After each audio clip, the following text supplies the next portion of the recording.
வணக்கம் friends. Tamil Nadu economic survey 2025-26 அக்ரிகல்ச்சரில் என்ன சொல்லியிருக்காங்கன்னு பார்த்தாக்க, ப்ராடக்டிவிட்டி, அதாவது உற்பத்தி திறன், வேளாண்மை உற்பத்தி திறனில், உற்பத்தி திறன்னா ஒரு ஏக்கர் நிலத்தில் எவ்வளோ அதிகப்படியாக விளைய வைக்கிறாங்க அப்படிங்கிறத உற்பத்தி திறன். அந்த உற்பத்தி திறன் 2024-25 தமிழ்நாடு எது எதுலலாம் ஃபஸ்ட்டு இருக்குன்னு பாருங்கள்.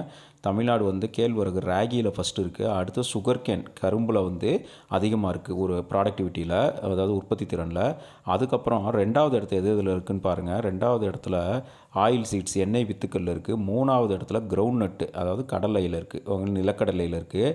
அதே நேரத்தில் பனானா கல்டிவேஷனாக்கா வாழைப்பழம், ஓகேவா, வாழைப்பழம் கல்டிவேஷனில் தமிழ்நாடு இது ஒரு ரீஜன் ஸ்பெசிஃபிக், அதாவது தென் மாநிலங்களில் தான் அதிகமாக பனானா கல்டிவேட் பண்ணுறாங்க. இது எல்லாத்துக்கும் தெரிஞ்ச விஷயந்தான். இதில் தமிழ்நாடு ஒரு முன்னோடி மாநிலமாக இருக்குது. இதை யார் சொல்லியிருக்காங்கன்னு பாருங்கள். எக்கனாமிக் சர்வே ஆஃப் இந்தியா வருஷம் வெளியிடப்படுறது மத்திய அரசால். அதுலேயே சொல்லியிருக்காங்க தமிழ்நாட்டில் பனானா கல்டிவேஷன் சிறந்து விளங்குது அப்படின்னு சொல்லியிருக்காங்க.